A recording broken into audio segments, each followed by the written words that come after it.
I'd like to thank the Center for Public Leadership for all their hard work in putting this event together, especially Jen Wardell, who's worked tirelessly in arranging all of this. I'd like to thank Hunter and Marie for being here this evening, traveling to join us. And I'd like to thank all of you for being here to hear quite an inspirational story.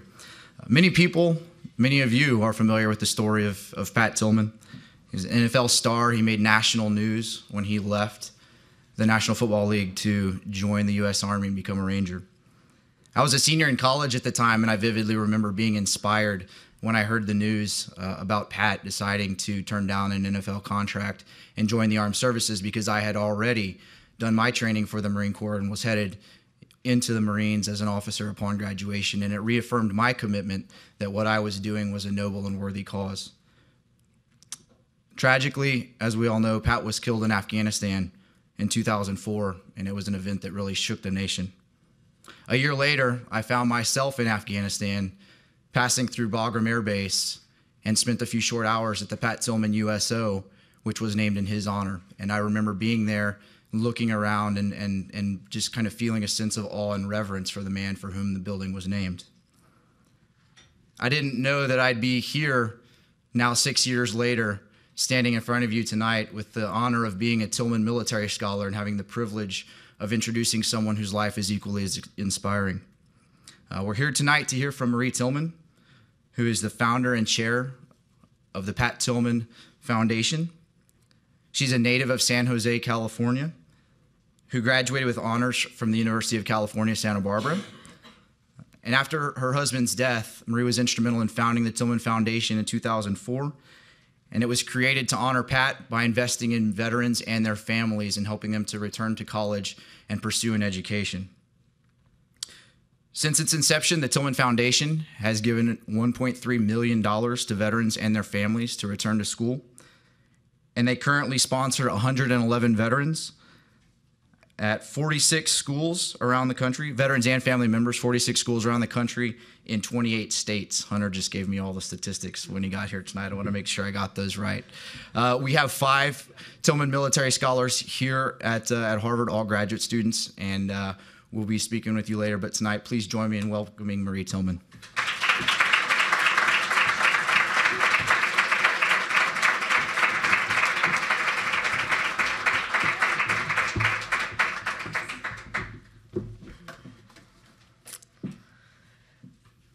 Thank you so much. I'm really honored to be here, and I really appreciate the opportunity to share my story with you. Like a lot of people, I think my road to service is one that took a lot of turns and many detours along the way. I grew up in a Northern California town, sort of a small community, and my childhood was not really geared towards service. It wasn't something that was necessarily instilled in us. We participated in school food drives, and we, gathered our clothing and our toys, and we donated them to shelters and that sort of thing. But it wasn't really part of my upbringing. So service was something that really came more into my life at a much later time. When I was growing up was actually also when I met my husband, though. And I think that, while we both led relatively sheltered existence in sort of this small community in Northern California, he had a much more, his childhood was much more full of stories of service and sacrifice, and his family really sort of ingrained in them the honor of serving in the military, and a lot of their family members served in the military. So that was definitely much more a part of his upbringing. So we went to college, and really didn't think that much about what it was that we wanted to give back to our communities or to the country. But I think that, like a lot of people in this room, when September 11th happened, we really took a step back. And at that time, Pat was playing football with the Arizona Cardinals, and we led this really great life. We had friends and family that were close by in Phoenix, and we traveled and we enjoyed our time there, and it was really just sort of a great sort of happy existence. But September 11th happened, and we took a step back and said, this is something important that's going on at this point in our country, and really something that we wanted to participate in a much more meaningful way. We wanted to sort of gear our lives towards something that was more meaningful at the time. And Pat in particular felt that calling to serve. And so he decided that he would join the Army. So, we did a lot of research, and I supported the decision. I thought that it was something that would sort of be, I naively thought that this would be, an adventure. And 3 years later, we would go back to our normal life. And, it would be one of those things where when we were old, we would think back and go, oh, remember when you were in the military and wasn't that so fun and great and, this great thing that you did? And in a lot of ways, I think that it was a great thing that he did, but certainly the road went a different direction than we originally thought. So we left this life in Arizona and we moved up to Fort Lewis, Washington. And really, this was my indoctrination into what it means to be not only part of a military family, but also what it means to serve. And it was drastic, to say the least. It was difficult. Shortly after Pat was out of basic training, he deployed to Iraq. And I had a really hard time. I was home alone in Washington, and I didn't really know anybody. And I was really worried. There was no communication at that time. It was right in the beginning of the Iraqi war. And so, I sort of sent him off without knowing at all where he was going or what he would be doing or when I would hear from him. So it was really stressful. But I think that even though it was difficult at that time, there was a lot of really great things that came from that as well. For me, it was the first time that I felt like our lives were part of something that was bigger. I felt like we were focused on something that was greater than the individual, and we really became a part of this military family. And I liked that experience. I liked that feeling of being part of something that was greater than we were and really focused on sort of contributing to a greater good. So, while there were difficult times, there was also a lot of positive stuff that came out of his first sort of deployment overseas. And thankfully, he came back home safely. And I think that when he came home, it was another big wake-up call. It was the realization that the ideals for which he had joined, there's a reality to that, and there's a reality to the hardships that soldiers go through, that their families go through, and what it means to serve your country and serve overseas. And so, he came back definitely sobered from the experience, but still very much. He still very much believed in the reasons why he joined. He believed in, sort of what this country was built upon: freedom and equality and democracy, and all of these ideals were definitely things that he still believed in. But it was a more difficult experience than I think we both originally thought. So shortly after he came back from Iraq, he was home for a little while, and then he deployed to Afghanistan. And during this time, too, for me, it was something that I became much more involved and interested in the conflicts overseas. I started reading up on what was going on. And, up until this point, I was very removed from, I think, what was going on, not only politically in Washington and internationally, but just sort of not as engaged or interested in what was going on. And I felt like now these things were personally affecting me, that decisions that were being made were having a direct impact on my husband's life and my life.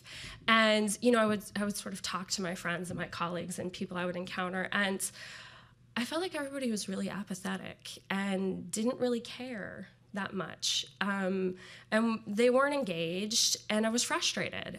And, it was kind of an awakening for me to realize that I had been just like them. I mean, we, even up until the point, I would say, until Pat went overseas, we had made this decision together, and he had joined, and we were very sort of happy with ourselves and proud to be a part of this military family. But I hadn't really dug in and learned that much about what that meant. And so I started to become a little bit more vocal, and I would sort of, implore my friends and family members and colleagues to sort of get involved and get engaged and know what's going on. And, I realized that, when you sign up and you decide to serve, that you're really sort of giving your lives up to the American people and politicians in Washington, and you're saying, here's my life, and I dedicate it to you in service of this country, and what I need from you is for you to not needlessly put me in harm's way.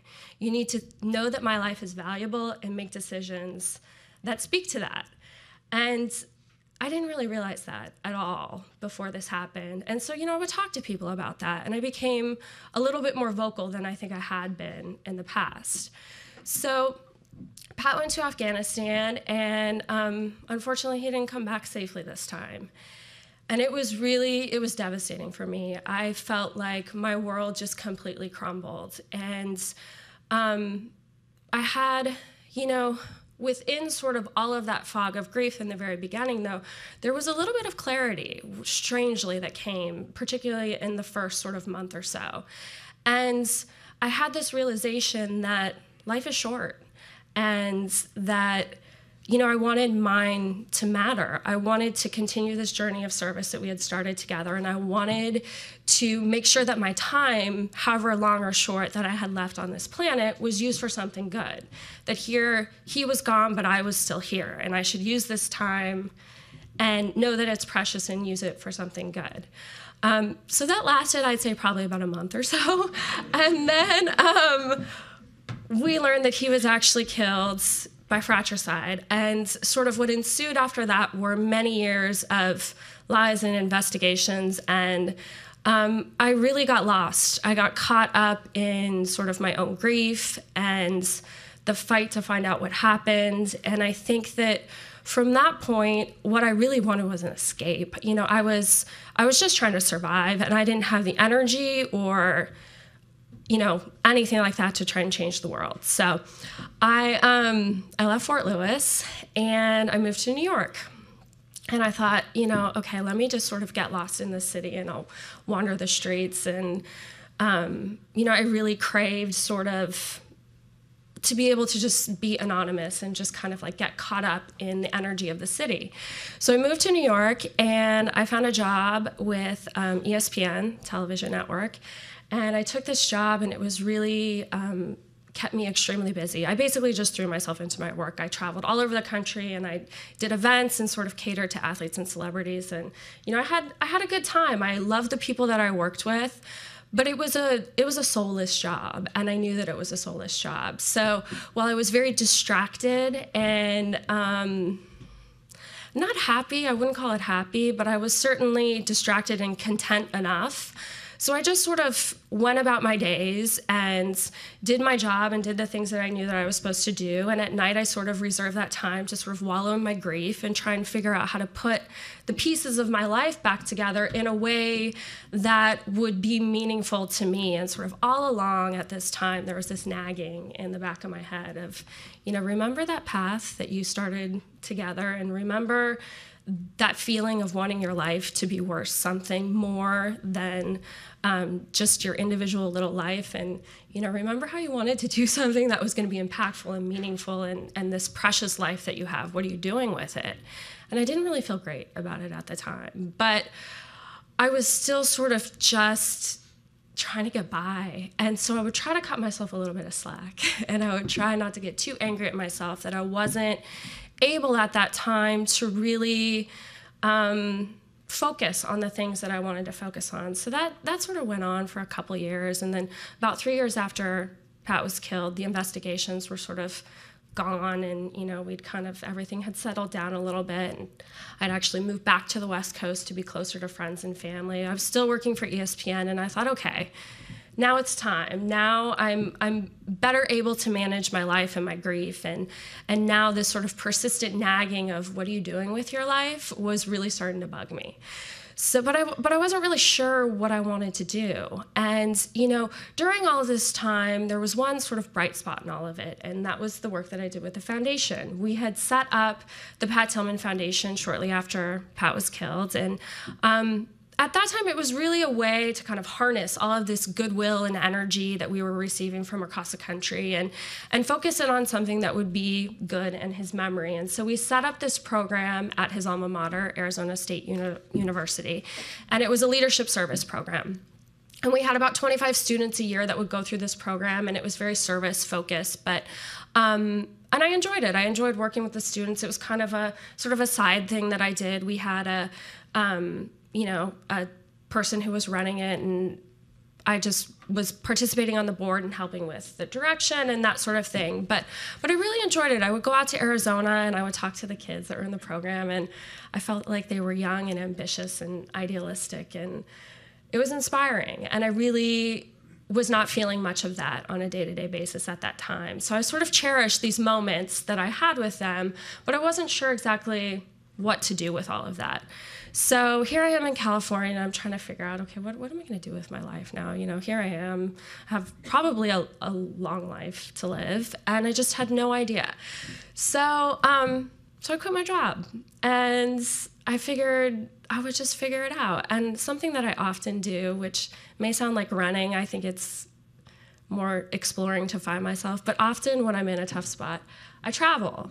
And so that's what I did. I quit my job and I went to South America, and I'm sure my friends and my family thought that I was having some sort of nervous breakdown, but I decided that I would just go to South America and see something new and sort of get away, find a new perspective, and it was great. And so I went down there and I went to Buenos Aires and I sort of wandered the streets, and, you know, I thought about all these big life questions. I thought about, you know, why are we here and what's it all about and what do I want it to be about and what's my impact and all this stuff. And I tried to think about a time when I was really happy. And actually, I surprised myself, because what came to me first is I remember when Pat joined the Army.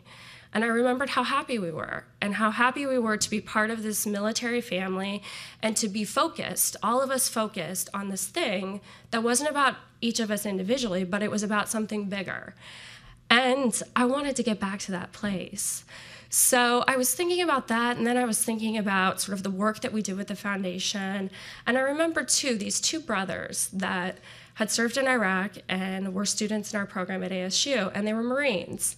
And they had come home and they were on campus at ASU, and they were feeling disconnected, and they were feeling like they had this experience in their life that was very meaningful and life-changing to them, and they were back on a college campus, and nobody cared.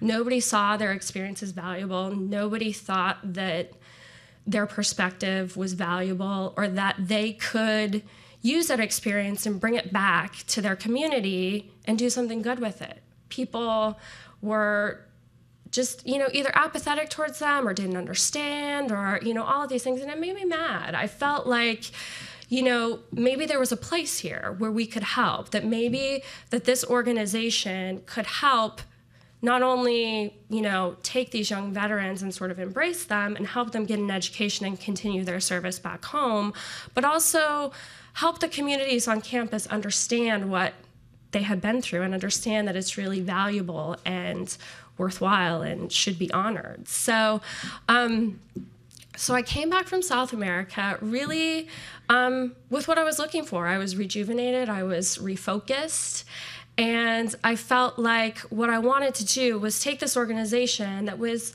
started really as a memorial organization that was, we had no idea what we were doing. I mean, you know, a bunch of people sent checks, and we said, okay, we'll start a foundation. So it was very much focused around Pat's death and sort of remembering that and celebrating that. But I wanted to build from that. I wanted to turn it into an organization that could be impactful and longstanding and could be more about one person's death, but about the lives of all these young people that come home, and to honor Pat's life by honoring these men and women. So that's what we did. And we really sort of refocused the mission of the organization to support veterans and their family members. And it was, and still is not, an easy road. I mean, just because I came back resolved to do this does not mean that it happened overnight by any means. But it's something that I'm really happy that we've done. So in 2008, we started the Tillman Military Scholars program, and now we have 111 that we support across the country. And we're really dedicated towards helping these young men and women that we think have an invaluable life experience and helping them continue their service, reintegrate into their communities, and continue their service. So that was sort of the next chapter in the journey of service that started for me. And it was not an easy road by any chance. And, you know, there were a lot of times during that time that I would particularly in times that were difficult, I would look to something that Pat had written actually when he had decided to join the Army. And I wanted to share that with you tonight too. It's something that really speaks to me, and I hope that it's something that will speak to you as well. It's dated April 8th, 2002. Many decisions are made in a lifetime, most relatively insignificant, while others are life-altering. Tonight's topic being the latter. It must be said that my mind is made up for the most part. More to the point, I know what decision I must make. It seems that more often than not, we know the right decision long before it's actually made. Somewhere inside, we hear a voice, and we intuitively know the answer to any problem or situation we encounter. Our voice leads us in the direction of the person we wish to become, but it is up to us whether or not to follow. More times than not, we are pointed in a predictable, straightforward, and seemingly positive direction. However, occasionally we are directed down a different path entirely. Not necessarily a bad path, but a more difficult one. In my case, a path that many will disagree with, and more significantly, one that may cause a great deal of inconvenience to those I love. I'm not sure where this new direction will take my life, though I'm positive it will include its share of sacrifice and difficulty. Despite this, however, I'm equally positive that this new direction will, in the end, make our lives fuller, richer, and more meaningful. My voice is calling me in a different direction. It's up to me whether or not to listen. There's certainly been some times of sacrifice and difficulty along the roads, but I agree with Pat. I think that this road of service has made my life more meaningful, full, and richer. And I'm really glad that though I lost my way many times along the journey, that I found my way back to that journey that we started together. Not only do I feel like it helps honor him and the life that he led, but it also helps honor all of these young veterans that come home. So I'm so happy that I found my way back and that I'm able to continue that work and help this young generation of veterans. So you guys will get a chance to meet our 5 that are here tonight as well.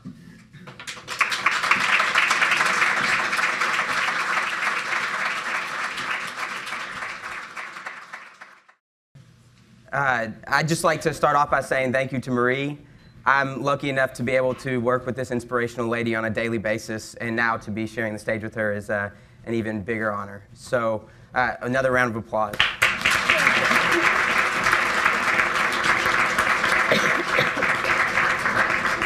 I'd also like to thank you all for coming tonight. Thank you to Harvard for having us here, and to the Center of Public Leadership, Center for Public Leadership, and Jennifer and everyone else on the staff over there. We think had this idea back in the end of October, sometime around there. So it's been months in the working, and all the details have come together in the past couple weeks now. So I mean, even up to the point of my flight getting in about an hour ago, and rushing over here and hustling to make it in time for this. But I appreciate everyone for being here. As Jennifer said, tonight we're going to continue with a conversation with Marie and actually 4 of our Tillman Military Scholars, unless Jonathan Cho has shown up in the room. We have 4 here with us tonight, and I'd like to do a brief introduction. We have some questions that we'll start off the night with, and then the second half of the discussion, we'll take the note cards from what you pass down the aisle and go from there. So the scholars are prepared for what has been asked over the last 2 weeks. We only got 1 question on Twitter. We were trying to get people to tweet. Everyone was old-fashioned and just sent it in with the RSVPs.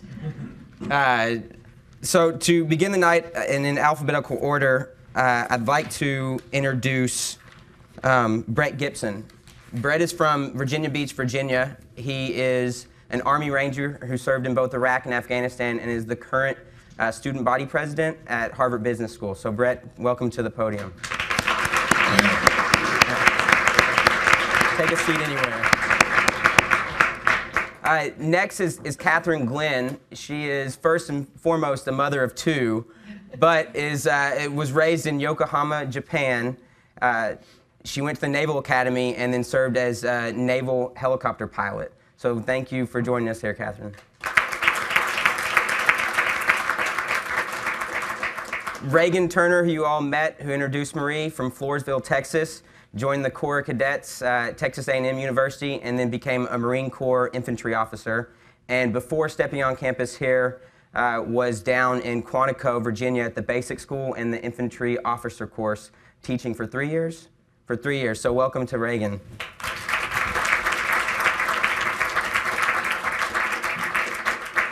And then I warned Joel about this joke, but many of you may have seen him before, because before stepping onto campus at Harvard, Joel was an actor in Southern California, playing roles in sitcoms such as House and in movies such as Race to Witch Mountain.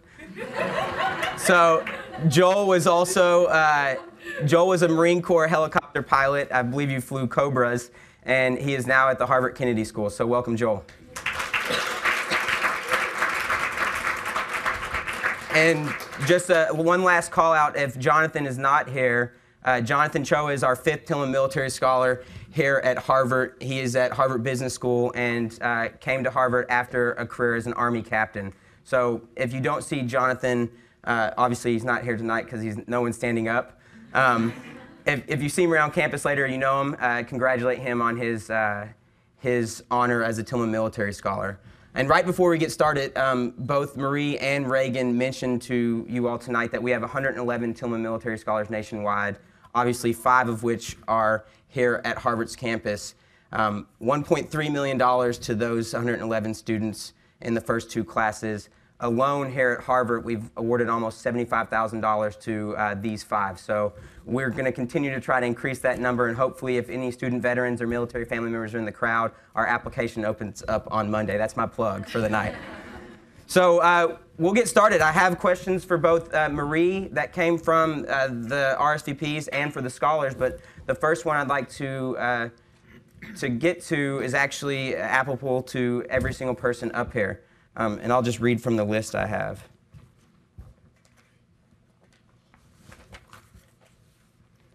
Again, this is for each of you to answer. The question is, not many people of Pat's fame and wealth join the military today. Why do you think that in this case, or why do you think that this is the case, and what do we as a country need to do to compel people of affluence to serve in the armed forces? So whoever would like to start, Marie, do you want to say something to that effect? I know we talked about this.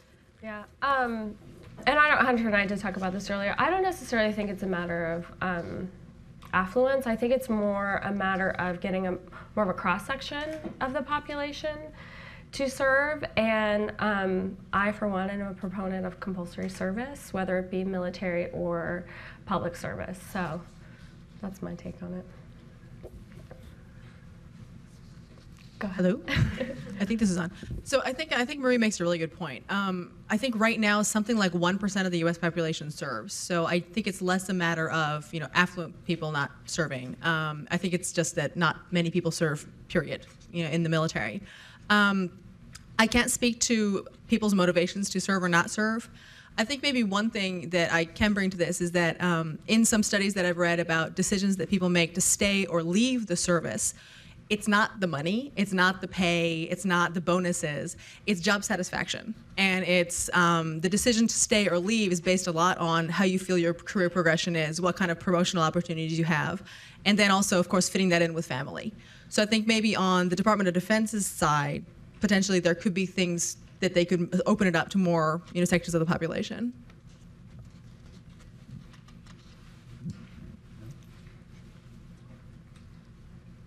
I agree with definitely with what Kate said, and I think a lot of people just don't know how incredible of an opportunity awaits you if you do serve in the military, because they've never been exposed to that. I've met people here in school who didn't know a single veteran before they encountered me or some of my friends who we go to grad school with, and I'm sure it's the same case with undergraduate veterans who may be here on campus. So it's really just for generations there was kind of a disconnect, and hopefully we are working to correct that, but we're certainly doing our best. But it's certainly a privilege to work with the fine young men and women in the armed forces, and I think if more people knew what they were missing out on, they'd join.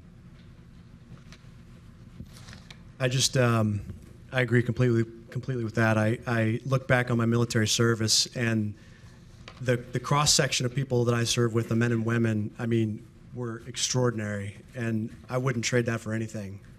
And I think that just needs to be communicated to people that, this is an opportunity to really expand your horizons and meet people that you otherwise would never meet and serve side by side with people that you would never meet. And the other thing I'll say is I wish that on a national level, we had more of a discussion about service and about the merits of service. Just it seems like there's an absence of that, except for in certain areas, and certainly this is a great way to do that. I just wish there was more of a national dialogue about it. And I would just add very briefly that I think that there's a perception that certain skills that a lot of people in this room have might not be utilized by the military, where in fact, I believe people in this room are the most needed in the armed forces because of your analytical skills, your ability to make a decision, your ability to communicate that decision, your ability to inspire people and align people and bring together a team. It's sad that I think there's a perception that the military doesn't deserve the best of our country, where in fact I think the military needs the best of our country. And it develops those skills that then churns you out into the world as a leader that can make a difference. So I believe it was a fantastic experience. So this next question actually is directed at Marie, but then after she answers, again, you guys can add to it. Marie, you seem to have a great focused message to share about the importance of supporting educational opportunities, but I wonder if that can be overshadowed by the public awareness of Pat's life and death, in parentheses. When you meet with the press, the public, or potential supporters, how do you separate out the controversy and prying eyes to get them to focus on the goals you're trying to achieve? It's a good question, and it's definitely difficult sometimes. And I think in time I have learned to sort of steer the conversation, the direction that I want it to go. But I also recognize that Pat's story is high profile, and it's an opportunity to help tell the stories of all of the other men and women that serve because people are interested in his story. So I try to look at it that way and kind of steer it back. Yeah, if anyone else has comments on, the struggle. I know I face it on a daily basis because we get phone calls, at least weekly from people who don't even know what we do as a foundation and don't know what Marie told you about today. Have you guys been asked those questions when you tell people that you're a Tillman Military Scholar? Do they automatically? Yes.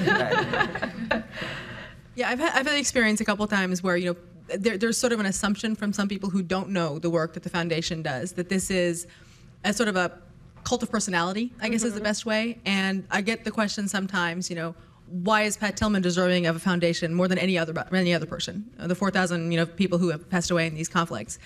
And I guess what I've sort of said is what Marie's already intonated, which is when you have publicity, when you have a publicly recognized name, to not use that to do good is irresponsible. So really what this is a organization that took advantage of that name that was out there to do so much good. And also, I sort of made the point that really that kind of, cult of personality, that sort of, hero worship is really antithesis to what Pat did. He stepped away from the NFL to serve, to become an anonymous Army Ranger. And so that's sort of my answer to it, that it's really his legacy of stepping away from fame. Yeah, and I'd also just like to add to that I point people back to the mission of the foundation, which is really an investment in the future and the men and women who are still around. And you can't really argue with that. That's good. And so that's what I do. Yeah. So this next question is for you all, the scholars. And it's a pretty basic question I'm sure you get on a daily basis from your professors or your classmates. But how does your military experience shape your view on your educational goals? And vice versa, how does your educational experience affect how you think about your military experience? So first, I guess we didn't get to say this, but thank you so much to the Tillman Foundation. It is a complete honor, and Hunter didn't give himself an introduction, but Hunter was one of Pat's close friends. No. Oh. I'm not one of Pat's close friends, one of Marie's friends, though. Oh, sorry, a friend of their family. And I so admire the way that they've respected Pat through this foundation. So how does this relate to educational goals? I think, there's a quote that says, "For unto whomsoever much is given, of him much is required." And for those in the room that have served, we've come back. We're here. We can tell the story. We've served overseas and developed the kind of leadership capacity from that. And now it's our responsibility to go back and give more. And by being in a place like Harvard, my gosh, I mean, never grew up thinking I would end up at an institution like this to learn. And that just doubles the responsibility to go forward and do better things and more service to the community. And I agree totally with what what Brett said. He was on MSNBC. He's famous. I don't do this all the time. But also, I think that my military service has really given me such an appreciation for being in school here, and I view it as such a privilege. I think that some of my classmates who I see out here get mad at me probably when I look at them from across the room to, put their laptops or their cell phones away in class, or, and I just view it as such an honor to be here in school every day, and it's have such a responsibility to learn and to soak as much as you can out of this experience, because once it's over, and then we'll go forth, like Brett said, and we're expected, and we want to do these great things, but it's such a precious opportunity. I think my military service really showed me how valuable life is, and to never take things for granted. And so I approach my education here the same way. Well, I guess, I definitely agree that I think the 10 years I spent in the Navy it matured me, and I was sort of a spoiled brat, only child, grew up overseas. The Naval Academy and then the Navy after that really, really changed my life and changed the direction of my life. I think one thing also, though, that for me, this education is a pivot point. It's a career shift. And the reason I say that, the reason I emphasize that, is that I think that everybody who serves in the military, certainly, also in places like the Department of State, Foreign Service officers, whenever you have this kind of position, and they are both incredibly honorable professions, you can be the absolute best at your profession and strive for it, and that is an honorable and good thing to do. But you also have to be very comfortable with the fact that you are a tool of policy. Whether you agree with it or not, you're a tool of policy, and your job is to go out and execute that policy operationally without disagreeing, certainly without voicing contention, complaining. I personally had a moment. I was in the Gulf right around the same time that Pat was deployed for the first time, and I have this vivid memory of passing through the Straits of Hormuz, pre-flighting an aircraft, greasy up to my elbows, 120 degrees on the flight deck, going, "Preemptive strike? Are you kidding me?" And I had this sort of moment, and that's when I realized that I felt like I had done everything I could do as a military officer. With the very few exceptions of very senior people, you're a tool, not a crafter of policy. And so for me, this education is a chance to take that experience and pivot it into being a crafter of policy, so I can actually influence the policies. And like Marie mentioned in her speech, make sure that this country is carefully applying force and carefully using those jobs, those lives that are sort of presented to it. Yeah, I agree completely. I had a commanding officer, squadron commander, who made the statement to the entire squadron that he wished there was more military veterans amongst the policymakers and amongst the members of Congress and amongst the different departments in the federal government. And that stuck with me, and a lot of my fellow pilots felt the same way. And so I think about what they told me back then and what we discussed over the years, and so I take this very seriously. All great answers, by the way. This next question is actually a little lighthearted, but I liked it from the list of, we probably actually got 30 to 35 questions from the RSVPs and one from Twitter. But this one was actually aimed at Marie, but I think it's also a good question for all of you to answer. Marie, what did you want to do before all this happened? What did you want to be when you grew up, when you were a younger girl? It is more lighthearted, but I'm actually going to take it a little bit more in a serious direction, because I think that one thing that I've learned through all this is that, not to sound cheesy, but life is a journey, and what it means to be here is to continue to evolve and grow and have new experiences and learn from those. And I really do appreciate the experience that my life has had over the last, it's now been, since Pat joined me, 8 years, I guess. And so I'm much more open to life and not saying this is where I need to be when I need to be there, or this is what I want to be.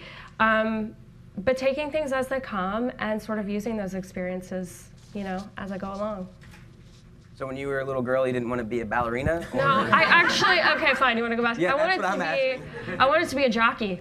Oh, really? Yeah, my grandpa had racehorses. I wanted to be a jockey. I'm too tall. All right. Yeah. All right, let's go down the line, Joel.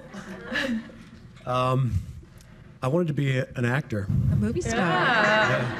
And, you know, I didn't really, I kind of led a similar life growing up where service wasn't necessarily emphasized. I mean, there were little things, and it really wasn't until getting to college in ROTC when I started to get exposed to the military.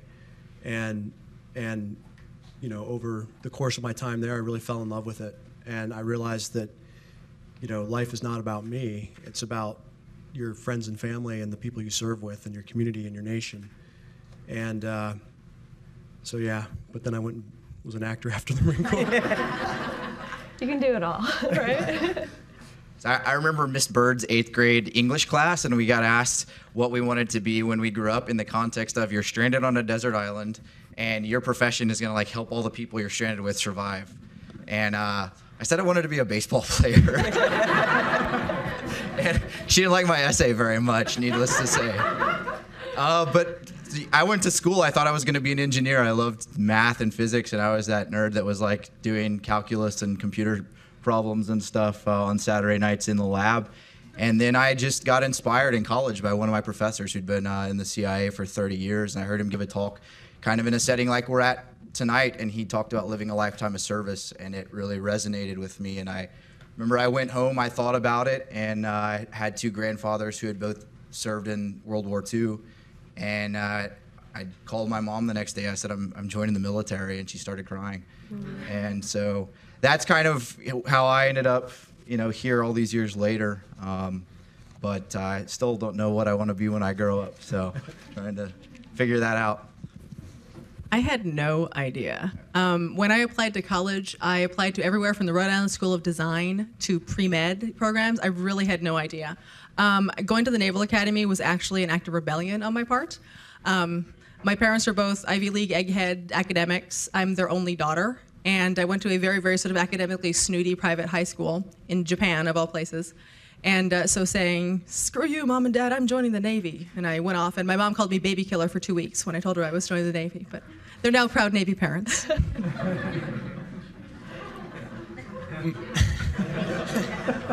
My dream was a little less inspiring. I, in all seriousness, wanted to be a trash man when I was a kid. Just because I thought it was amazing that they got to ride on the back of the truck. And I just thought it would be a lot of fun. But, you know, Marie's words resonated with me when she read Pat's letter because of the hunch that it sounded he had, that he kind of had known that there was a right decision to join the military, that, you know, that a final decision is just the culmination of many sort of serendipitous things that happened before it. I'd say most of my life has been that way, except for me for joining the military, because sort of like Pat, and I've always felt connected to the story of Pat Tillman, 9/11 was sort of a game changer for me. I was a senior at the University of Virginia at the time, had already accepted a full-time corporate job position, hadn't expected to serve. Both my grandfathers, much like Reagan, had served in World War II. One was a Marine Corps colonel that served in World War II, Vietnam, and Korea. I admired them very much, but never thought I would live up to their legacy. When 9/11 happened, I felt just like as a young American, again, sort of like with the great reward of being born in this country, I had a responsibility at that time. So I decided to serve, and I'm not sure what life looks like in the future. I'm still in the Massachusetts Army National Guard. I think, though, I'll say the greatest moment of my life so far was coming back from my trip to Afghanistan, and my grandfather, who had served for those 33 years as a colonel in the Marine Corps, was there on the parade field, and he passed away just days later.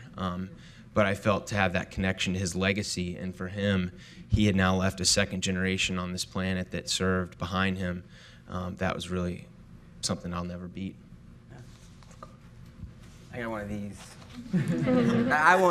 I won't answer the question because mine's not as cool or funny. I wish I could have been a jockey. That would have been cool.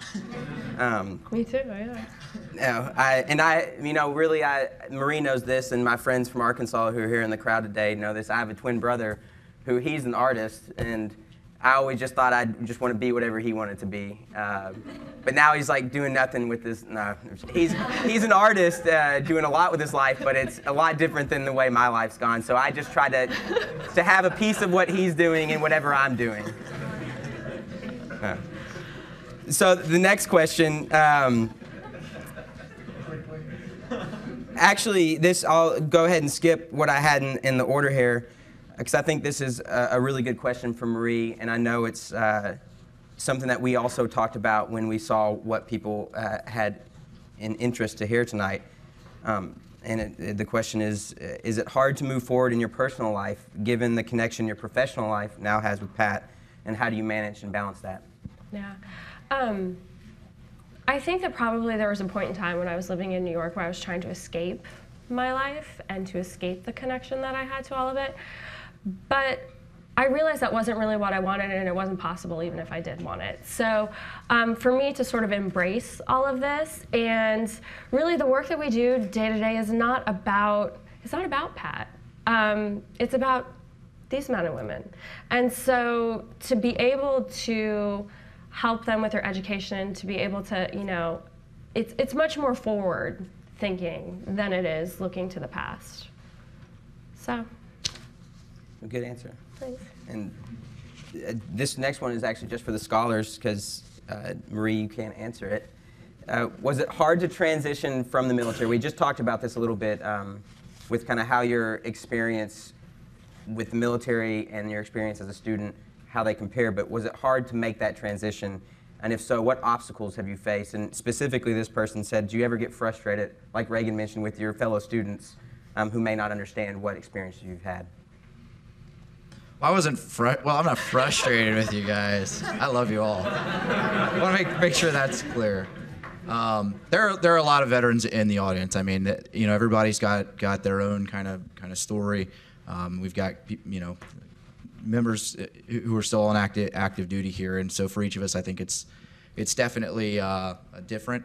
Kind of transitioning to school for me wasn't maybe as difficult as for somebody who'd come straight out of a combat zone. I had 3 years basically from when I got back from Iraq to when I started school here, but I only gave myself about 2 weeks from when I stopped my service in Virginia and drove a U-Haul truck up here and started school, and I don't recommend that. So it's certainly, you need time, I think, to transition and just kind of figure things out and just decompress a little bit, because it is a The first time Joel and I met Reagan, he had a tuck in his shirt, if that gives anybody an idea.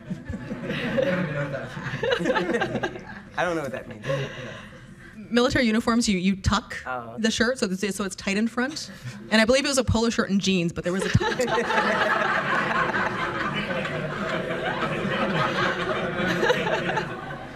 But I looked good.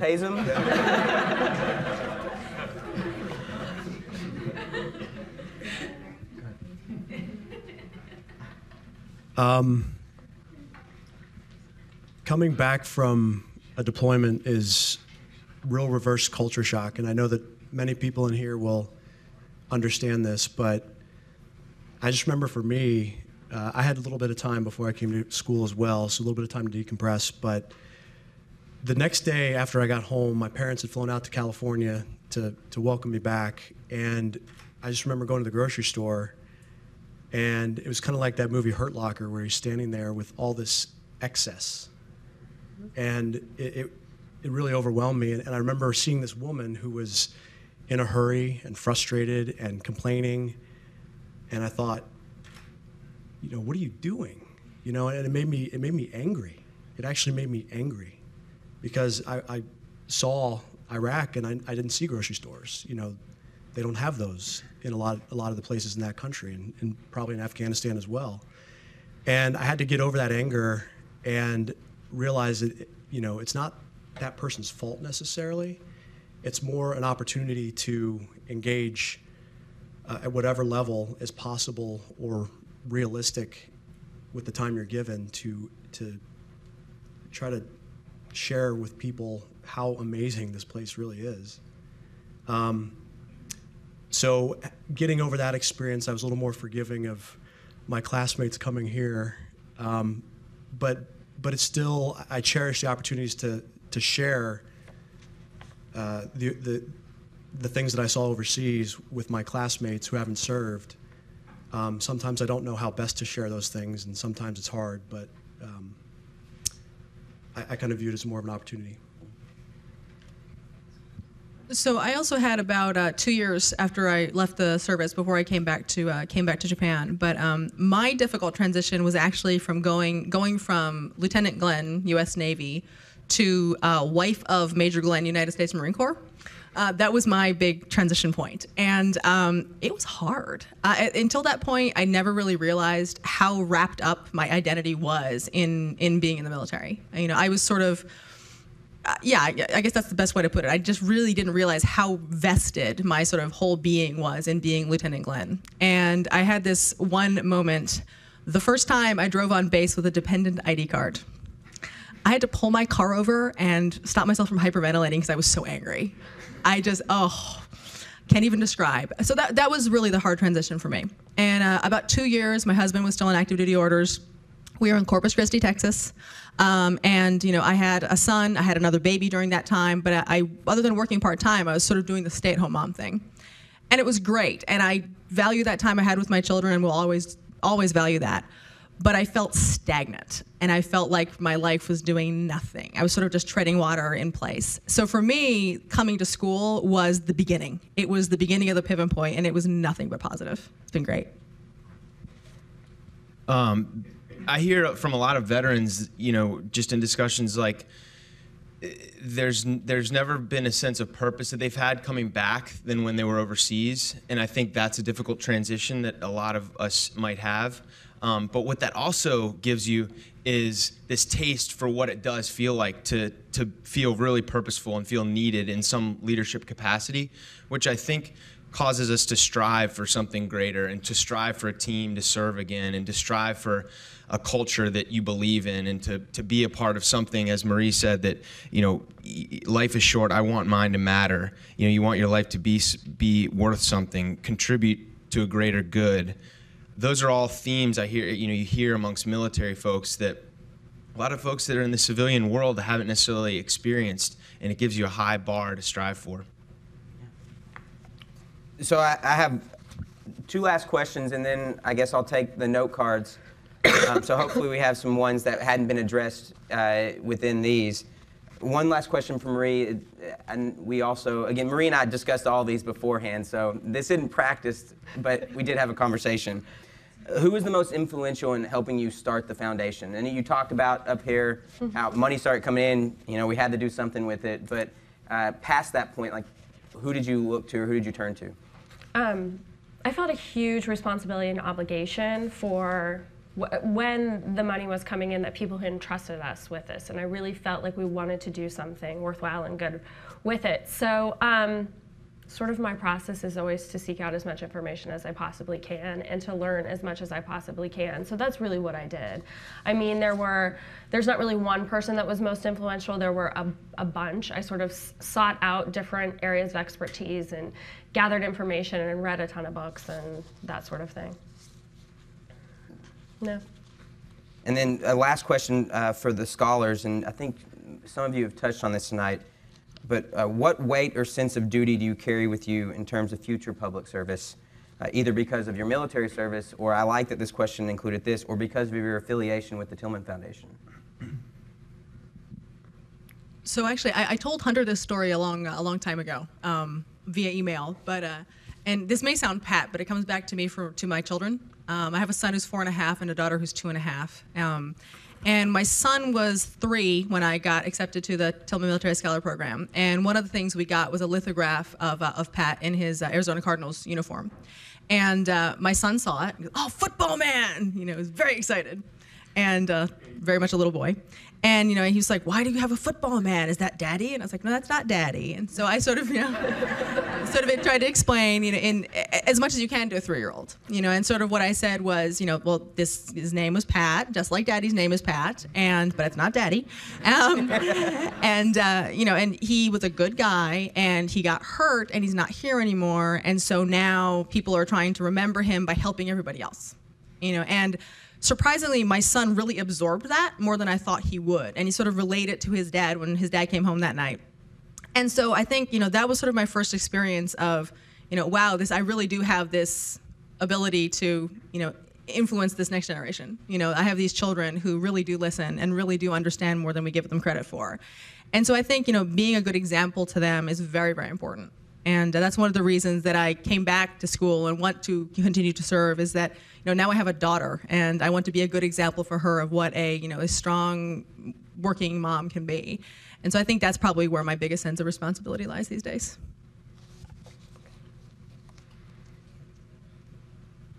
I'll just use this time to plug the Pats Run that I have just met with Kimberly Kapp she's a student at the business school and was one of the very first students who was sponsored at Arizona State several years ago. And she and I are going to be sponsoring a Pats Run here in Boston on April 16th of this year. And what that is the major fundraiser that the foundation does every year.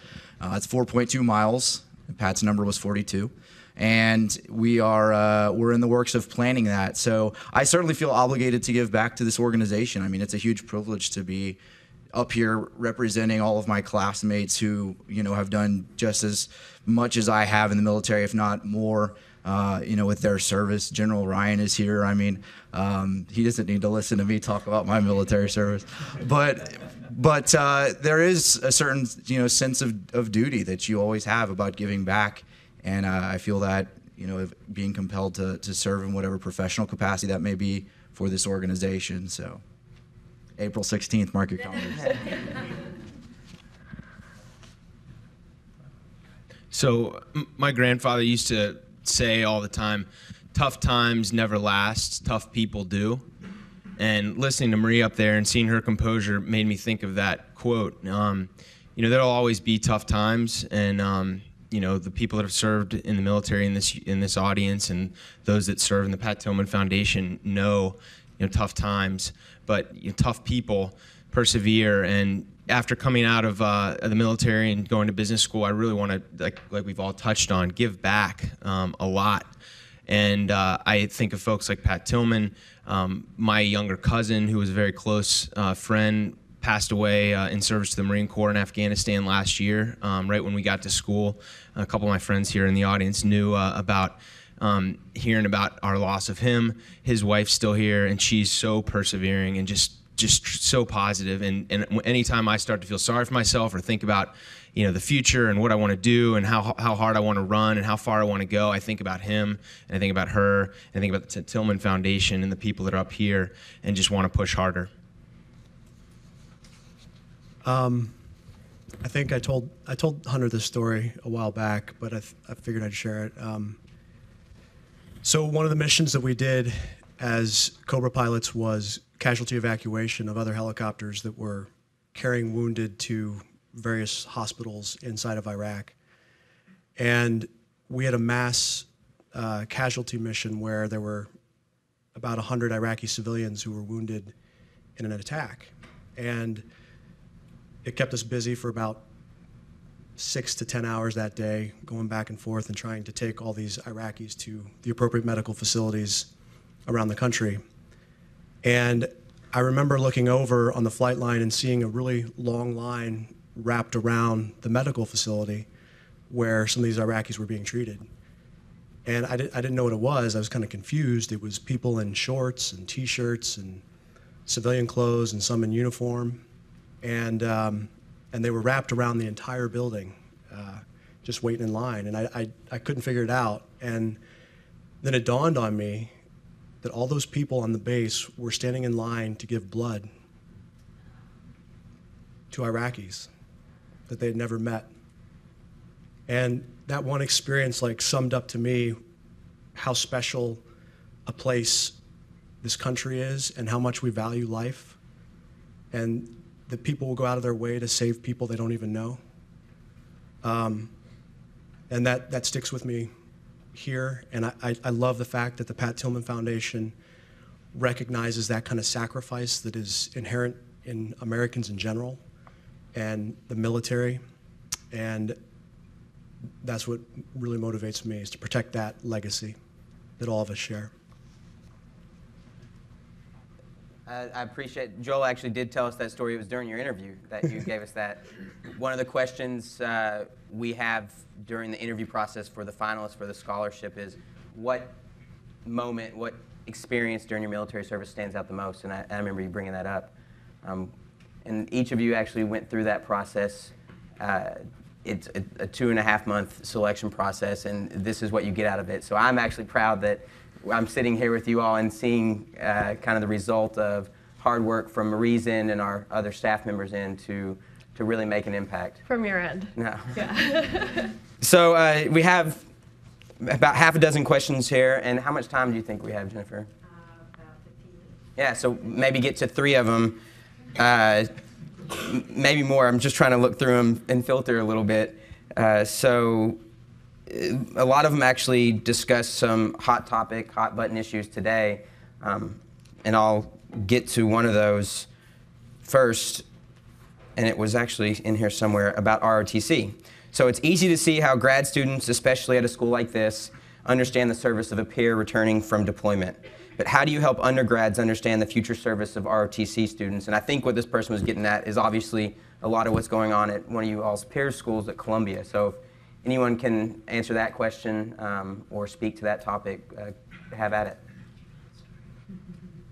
Oh, that one's done. No, but I mean, I think it comes back to something that you said about there being more of a national dialogue around this and what service means, and it not just being in a room like this with, you know, a select number of people, but really something that's going on across the country. And I don't know if I'm the only ROTC person up here, but personally it drives me crazy that more campuses don't have ROTC. And, you know, you're doing a disservice to the military to not open up those doors and allow people to learn about the military and serve inside of school before they actually go down their careers. And I know for me personally, like it totally changed my view of service in ROTC. And having it on campus was incredibly valuable for my classmates, the people I saw every day who were asking me questions about what I did on the weekend or what we did for one of our ROTC classes. And so going back to raising the awareness, that's like a tremendous place to start, is on college campuses across the country.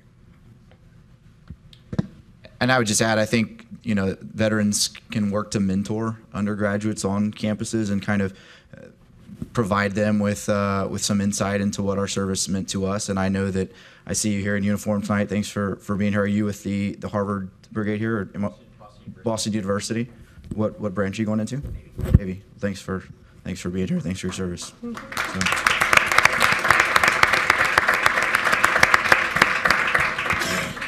So I think, I mean, you know, I'm sure what's your name? I'm sorry. Ian. I'm sure Ian gets questions from his classmates all the time, asking him what's on his uniform or what he's doing with his future, you know, and you have an obligation now to kind of pass this legacy on, and we have an obligation to work. And I think the president of the university here has already made an effort. She spoke with Admiral Mullen in the fall about being committed to bringing ROTC back if the Don't Ask, Don't Tell was rescinded. So it's not an easy process. It's not going to be an overnight fix, and it's not something that you can just do. There's got to be a lot of discussion about how to do it. But the important thing is that we're talking about it. Agreed. And to get to that, Marie and I have been reading a lot lately about what's going on at Columbia, and to understand a little bit about the process, we select our scholars through an at-large process, half of them, which these students came through, and the other half through partnerships. And Columbia University is actually one of our new university partners for 2011 because of what they're doing for veterans at that campus and because of all the great applicants we've got from them in the past 2 years. So I think the conversation is happening, obviously, because it's been in the news. It's the start. This next question, I'll answer briefly because it's really directed at the work I'm doing. It says, can you explain how this scholarship supplements the GI Bill? So I'll give you kind of a specific answer, and then I'll ask some of you to give your stories of how our scholarships supported you beyond what you're getting from other sources.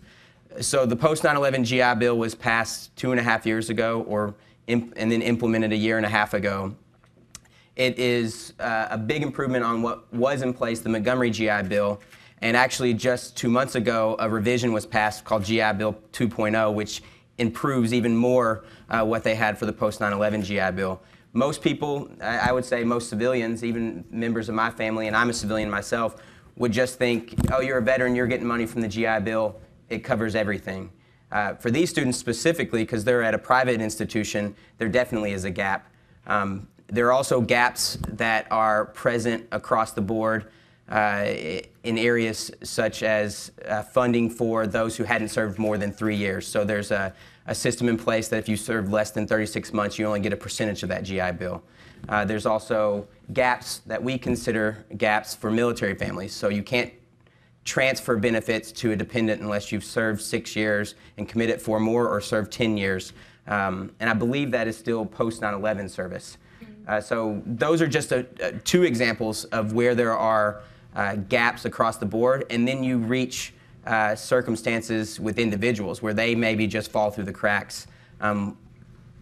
I could go on because we have 111 Tillman Military Scholars. Each of them, as a part of the application process, had to identify somewhere where they had financial need. And to give you an understanding of what the scholarship is used for, it's not just for tuition and fees and books. So the GI Bill may cover 100% of your schooling, but you still have need for childcare in the instance of Catherine, because I know she could speak to that, to make sure you have a full-time focus on school and have 100% engagement on campus and get the most out of your experience so you can do what Marie talked about and go on and continue to serve and be service leaders for this next generation.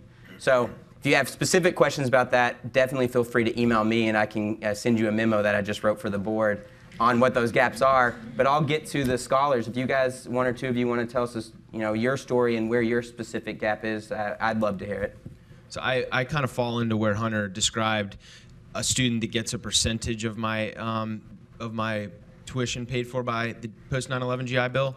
I think it's 60%, and I'm over at the business school, which is notoriously extremely expensive. So the way it works for me is like I get 60% of the annual tuition at the most expensive state school in Massachusetts, which turns out to only be a small percentage of what it costs to go to Harvard Business School. So this is helping me a lot. I'm not sure I could actually be here without some of the Pat Tillman Foundation support. I'm from one of those families where my dad didn't graduate college and my mom's a special needs teacher down in Virginia Beach, Virginia, and this is all kind of, I'm paying for a lot of this out of debt. So it helps a lot to have an organization like the Tillman Foundation that supplements the tuition. Hunter already intonated this, but the Pat Tillman Foundation is paying my children's tuition. No question. Either you go ahead. We can have more than 2 if you want to. All right, I'll ask another question. And these are just 2 examples. Again, if this is a new plug, we actually just launched a new website, I guess a month ago, and you wouldn't believe how small the staff of the foundation is, but we're pretty small right now. There's just 4 of us in Tempe, Arizona, so I'm kind of the pseudo webmaster as well, and just built our new website. And the biggest improvement that I will point to is that we have an interactive scholar map on there. So if you go to the foundation website, you'll see a link to that. You can read the stories of most of the 111 Tillman Military Scholars and read what their financial need is and read what their story is. So what you've heard tonight is just 4 out of 111. So if you have, again, more questions and you don't want to email me, go to our website and see the impact we're making. You'll see here tonight, all 4 were actually service members themselves, but some of the people we support are dependents. So we have, in a lot of cases, spouses of injured, and because of the transferability of the GI Bill, they wouldn't be able to go back to school, and they're finding with the injuries that their spouse has sustained due to combat that they really need to go back and sort of refocus to take care of their family. So. That's Melissa Stroh is who Marie's speaking about specifically. She's at the University of Idaho. So this next question I thought was really good, and most of you, I think, hit on this a little bit, but obviously someone in the crowd wanted to hear more, one of your peers. How can we non-veterans, civilians in military speak, seek to understand the experiences of veterans while both respecting and supporting them?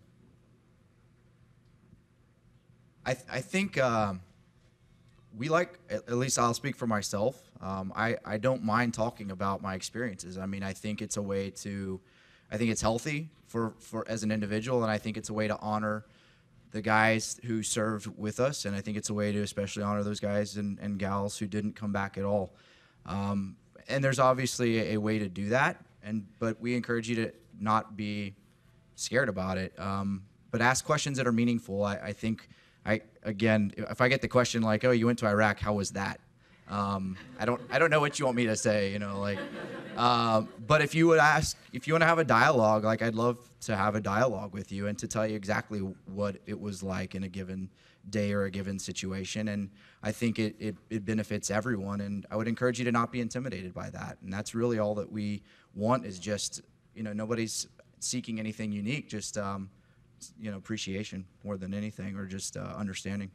I have kind of a side question to that. Do you guys think that there's anything, movies or documentaries or books or things, because there's a lot now out on sort of your experiences that are accurate or speak to you, that you could recommend to someone who hadn't had the experience that they might?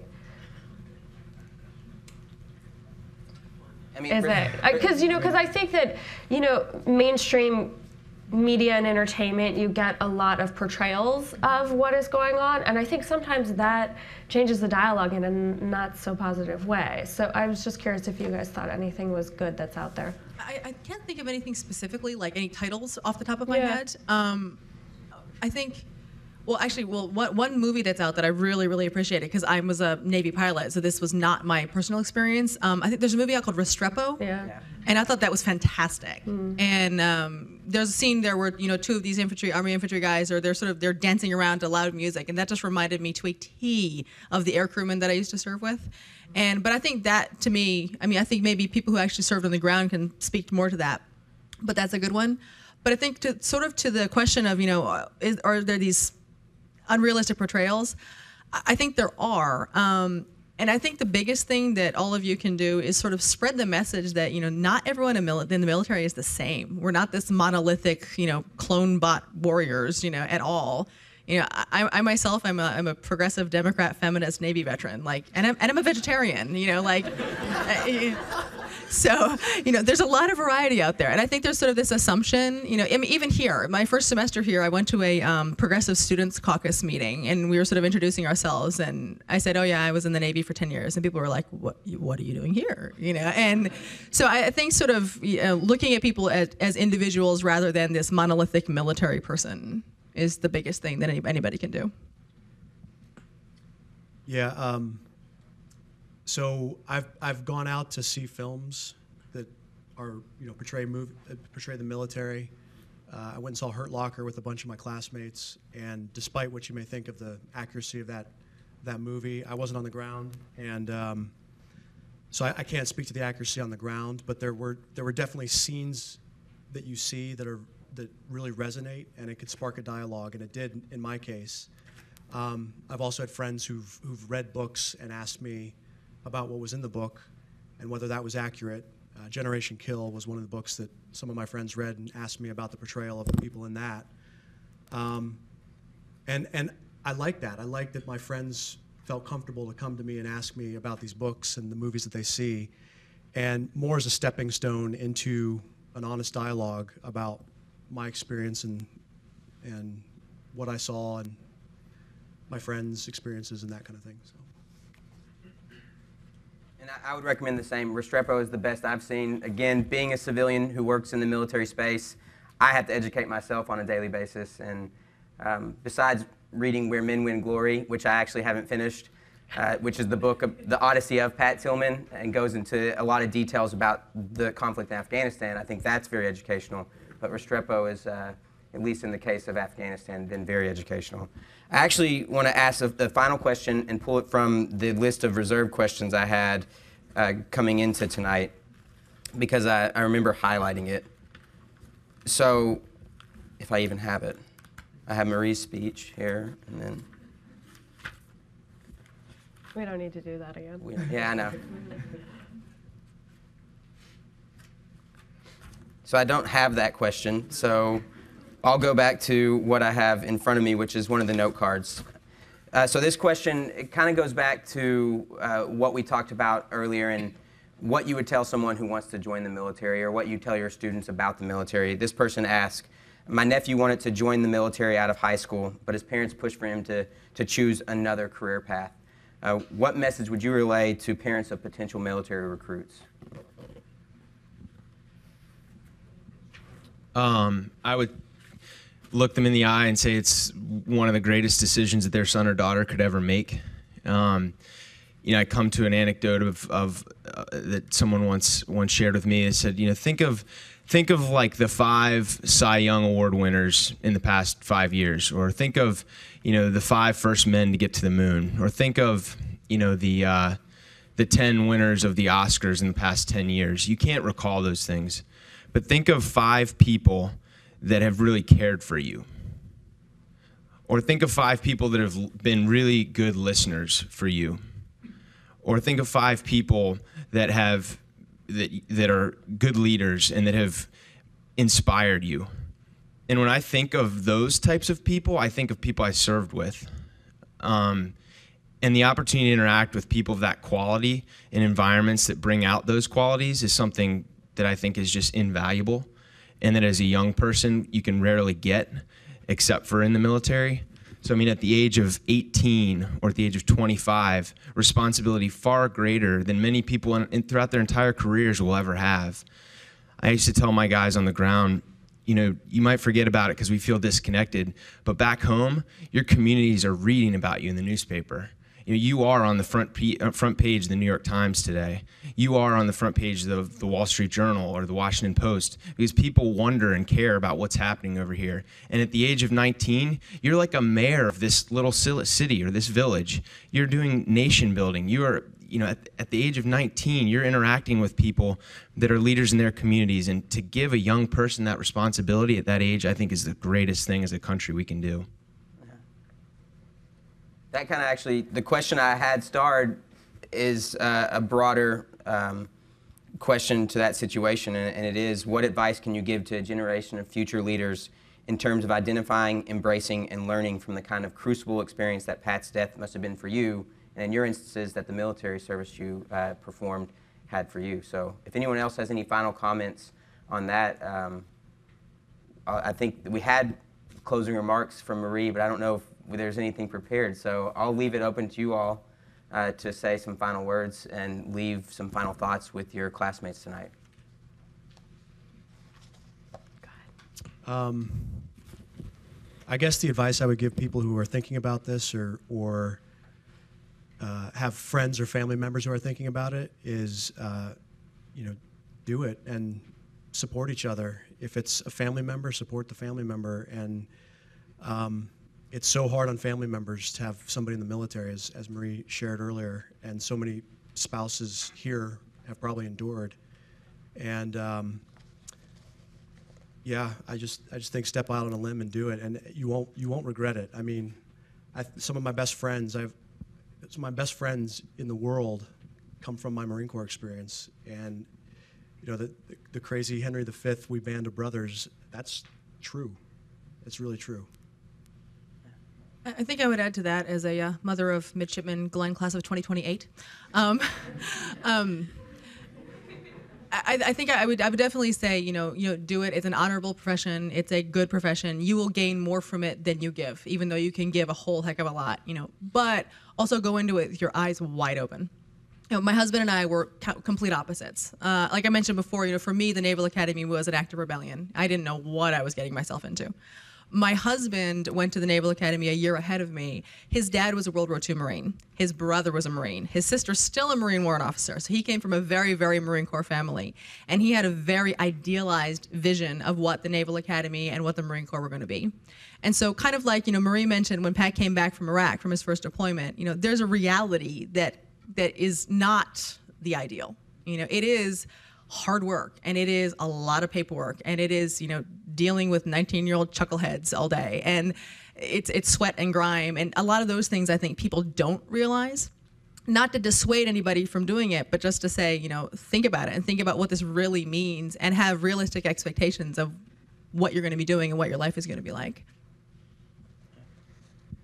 I think everyone has really, everyone's covered a lot of the really salient points here tonight. But for me, the Marine Corps, set me off on a trajectory for the rest of my life. I think it really instilled a lot of values in me, or taught me kind of what's really important. And so I'm going to take that with me forward. I want to reiterate thank you to everyone for being here tonight, and to Marie and to Hunter for coming all the way out here. I know that you have everybody's got in the middle of midterms, and so this is valuable time, but I really appreciate it. And thanks to all the guys and gals out there who've served. We can identify with you, and it's been a very comforting thing coming to graduate school and having that instant bond with you. So thanks.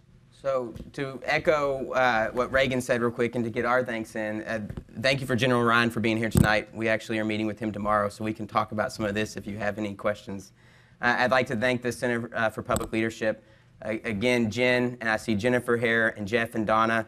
I've seen all your pictures and read all your profiles. I don't know if I'm missing anyone, but if I am, thank you for being here. And most specifically, thank you to those of you here who have served in the military, or are serving in the military, or are going to serve in the military, because obviously that's what's brought us all here tonight, and I can't thank you enough. I know that we have a reception afterwards, so please join us if you have any specific questions for our celebrities here tonight, the Tillman Military Scholars. They'll be signing autographs in the corner on the right. If you have any questions for Marie and I about the work of the foundation, we're here all night as well. We're staying just down the street. So thanks again, and I appreciate your time. Yeah.